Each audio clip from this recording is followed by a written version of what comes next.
Praise lord, హల్లెలూయా. దేవుని నామానికి స్తోత్రాలు. మీ అందరికీ నా వందనాలు తెలియజేస్తున్నాను. ఈ దినం కొరకు దేవుడు సిద్ధపరిచినటువంటి మాటలు.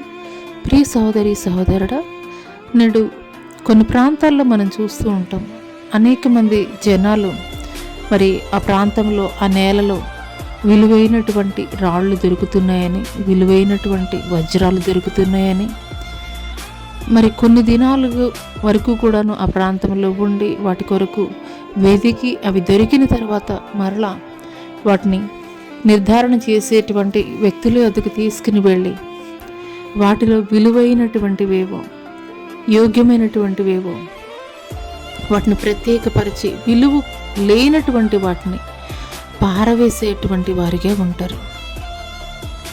హల్లెలూయా.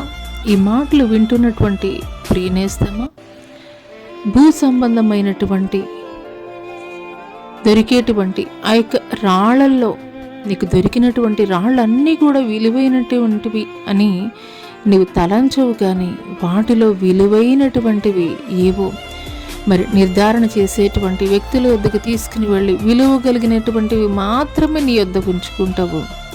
విలువ లేనటువంటి వాటిని నీవు పారవేస్తావు. అదే రీతిగా నీ యొక్క ఆలోచన దేవుని విషయంలో, ఆత్మ సంబంధమైనటువంటి విషయాల్లో నీవెందుకు ఆలోచించలేకపోతున్నావు? ఇక్కడ ఫిలిప్పీ సంఘానికి రాస్తూ అపోస్తలుడైనటువంటి పౌలు గారు ఈ రీతిగా మాట్లాడుతున్నారు. మెట్టుకు సహోదరులారా, ఏ యోగ్యత అయినను మెప్పైనను ఉండినేడలా, ఏవి సత్యమైనవో, ఏవి మాన్యమైనవో, ఏవి న్యాయమైనవో, ఏవి పవిత్రమైనవో, ఏవి రమ్యమైనవో, ఏవి ఖ్యాతి గలవో వాటి మీద ధ్యానముంచుకొనుడి. హల్లెలూయా, హల్లెలూయా. అవును ప్రియనేస్తమా, ఈ భూలోక సంబంధమైనటువంటి వాటిలో ఏవి విలువైనటువంటివో వాటి మీద మాత్రమే మనం దృష్టించేటువంటి వారముగా ఉన్నాం. మరి అటువంటిది ఆధ్యాత్మికమైనటువంటి విషయాల్లో, పరలోక సంబంధమైనటువంటి విషయాలలో నువ్వు ఎందుకు ఆ రీతిగా మరి విభజించి, లేదంటే గనక ప్రత్యేకపరిచి ఏవి మాన్యమైనవో, ఏవి ఖ్యాతి కలిగినటువంటివో, లేదా ఏవి న్యాయమైనవో, ఏవి పవిత్రమైనటువంటి విషయాల్లో నీ యొక్క ఆలోచనలు కానీ, నీ యొక్క తలంపులు కానీ, నీ యొక్క నడవడిక కానీ, వీటి విషయాల్లో నీవు ఎందుకు ప్రత్యేకపరచి, లేదంటే గనక ప్రత్యేకంగా నీవెందుకు ఉండలేకపోతున్నావు?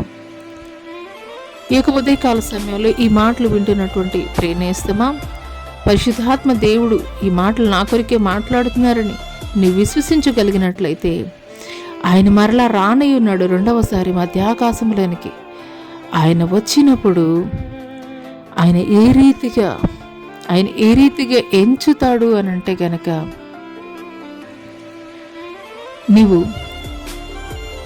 కలిగి ఉన్నటువంటి ఆ రంగురాళ్ళన్నిటిలో కూడాను మరి నిర్ధారణ చేసినటువంటి విలువైనటువంటి రాళ్ళని మాత్రం నీ వద్ద ఉంచుకుని మిగిలిన యోగ్యత లేనటువంటి వాటిని ఏ రీతిగా పారవేస్తావో, దేవుని యొక్క ఎంపిక కూడా అదే రీతిగా జరగబోతుంది.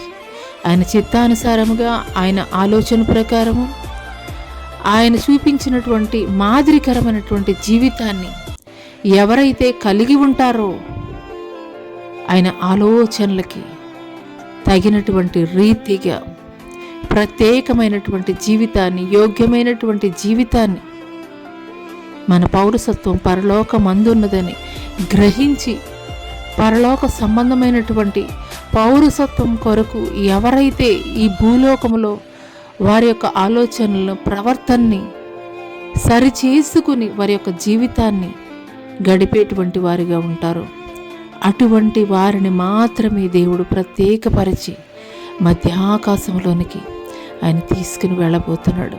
అటు రీతిగా నేను ఉండాలి అనంటే, భూలోక సంబంధమైనటువంటి వాటి విషయాల్లో ఏ రీతిగా నువ్వు విలువైనటువంటి వాటిని ప్రత్యేకపరచుకొని శ్రేష్టమైనవని నీ వద్ద ఉంచుకుంటున్నావో, అదే రీతిగా దేవుడు కూడా ఆయన చిత్తానుసారముగా ఏ మనుషులైతే ఉంటారో, ఆయన ఆజ్ఞానుసారముగా ఎవరైతే నడుచుకుంటూ ఉంటారో వారిని మాత్రము ప్రత్యేకపరచుకొని 7 ఏండ్లు జరగబోయేటువంటి ఆ యొక్క విందులో ఆయన ఆహ్వానం పలకబోతున్నాడు.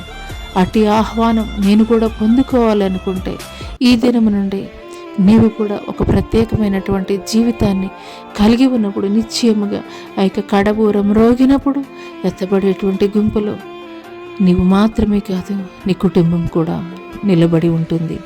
అట్టి కృప దేవుడు నీకు దయచేయనుగాక. ఆమేన్.